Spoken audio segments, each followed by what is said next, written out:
Rien ne ressemble plus à une batterie qu'une batterie. Pourtant, certaines batteries se distinguent des autres par l'intelligence. L'intelligence des batteries ? C'est ce sur quoi travaille la jeune start-up All Energy, située dans la région parisienne. Notre objectif, c'est de fabriquer des batteries en lithium-ion, en technologie lithium-ion en France, avec une concurrence très très rude, surtout de fabricants qui sont aujourd'hui la plupart des fabricants qui viennent de l'Asie.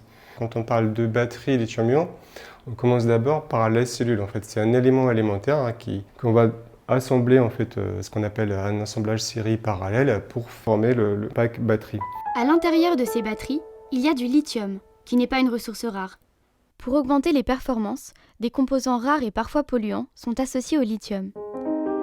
Il faut savoir qu'aujourd'hui, on a des solutions alternatives qui permettent de constituer des batteries complètement éco-conçues à des degrés de recyclabilité extrêmement élevés. C'est pour ça qu'on a fait des choix avec des structures notamment en lithium fer phosphate. L'association lithium-fer-phosphate permet de réaliser des batteries sûres, de grande longévité et plus écologiques. La première étape quand on va commencer à fabriquer une batterie, c'est de trier les cellules. Et du coup, la machine va mesurer très rapidement la tension et la résistance interne des cellules. Et ensuite, elles vont être triées pour être sûr de fournir aux clients des batteries de la meilleure qualité possible. C'est une machine qui nous permet d'assembler les cellules. Le programme de soudage se fait automatiquement en fonction du programme qu'on a rentré dans la machine. Donc ça nous fait gagner énormément de temps et ça nous permet aussi d'avoir une précision de soudure qui est régulière. Du coup, ça nous permet d'enlever l'erreur humaine des soudures de chaque pack. Et après, on vient rajouter de l'intelligence. C'est des cartes électroniques, ce qu'on appelle le carte BMS, Battery Management System, qui surveillent les tensions des cellules, les températures. Ils mesurent les courants, ils calculent l'état de charge de la batterie et connectent ou déconnectent la batterie. C'est le cœur de l'intelligence qui va assurer les performances et surtout la sécurité des batteries lithium-ion. Cette gestion fine va permettre de doubler, voire tripler la durée de vie des batteries. L'intérêt est économique, mais aussi écologique. On a plusieurs typologies d'applications. Le marché du stationnaire, donc l'intégration de l'énergie renouvelable, toute la partie mobilité, donc tout ce qui est petite mobilité, d'une petite trottinette, comme les navires ou des bateaux. Après, ce qu'on appelle la servitude ou le système auxiliaire, par exemple dans un camping-car pour l'éclairage, pour la partie frigo, etc. Et après, les équipements spéciaux, par exemple pour le médical, la robotique agricole, télécom ou la défense. Voilà. Ça, c'est ce qu'on appelle un Oasis Café. On va l'installer sur la dalle de la Défense, donc à Paris La Défense. Et ça va être une batterie qui va alimenter un coffee truck. Et le soir, on va recharger la batterie sur le réseau électrique. Et le coffee truck va être du coup en autonomie pour pouvoir servir ses cafés, presser ses jus de fruits. Tout au long de la journée. Et là, dans cet objet, vous avez 8 heures d'autonomie d'un coffee truck, donc c'est beaucoup d'énergie. On pourrait imaginer dans un deuxième temps d'ailleurs aller chercher l'électricité sur des panneaux solaires. Pour l'instant, ce qui va être fait, c'est sur le réseau. Donc ça, c'est une batterie qu'on va installer chez un particulier qui a une maison à objectif d'énergie passive, voire positive. Donc il a des panneaux solaires sur son toit. Et donc c'est vraiment la fonction principale d'une batterie quand on est dans les énergies renouvelables, et c'est notre objectif.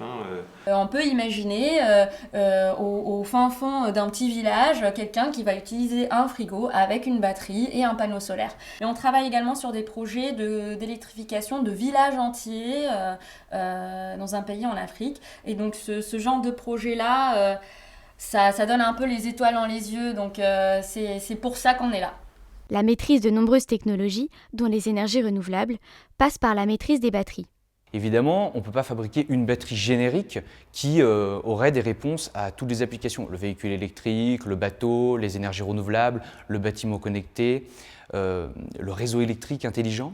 Une batterie, c'est la rencontre entre le monde de l'électrochimie, avec la cellule lithium, et le monde de l'électronique, et aussi ensuite après des datas. Donc c'est une batterie, celle-ci, qui peut être mise en série sur un très grand nombre, c'est-à-dire qu'on peut potentiellement monter jusqu'à 1000 volts de ces batteries.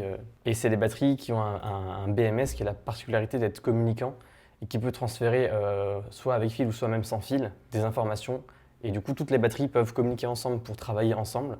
Et elles peuvent également, du coup, les informations peuvent être transférées à notre plateforme All-in-Peps, qui, elle, peut gérer du coup, de façon cloud l'ensemble des parcs de batteries. C'est une plateforme digitale, c'est-à-dire c'est un ensemble de serveurs, de logiciels, qui peut être vu sur, on va dire, 3 parties. Il y a une partie qui connecte en fait l'ensemble des informations des appareils qu'on appelle en fait l'Internet des objets.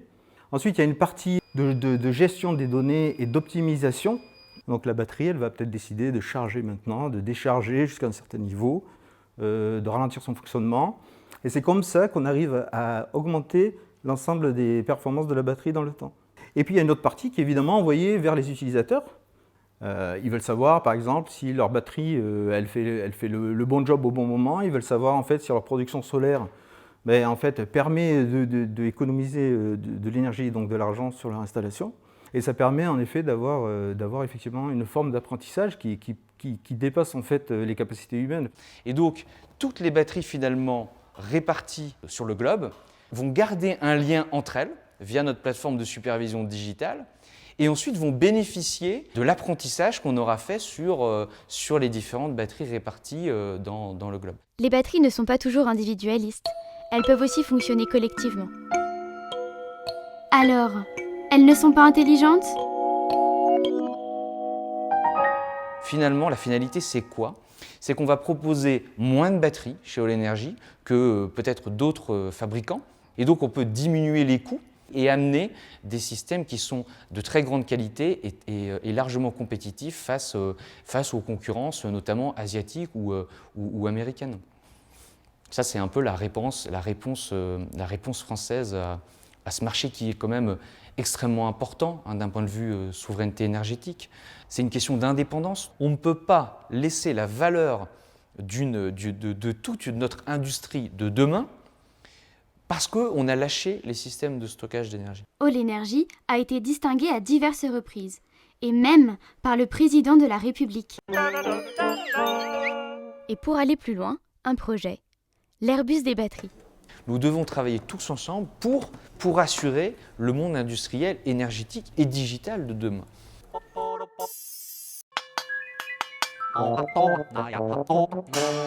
You took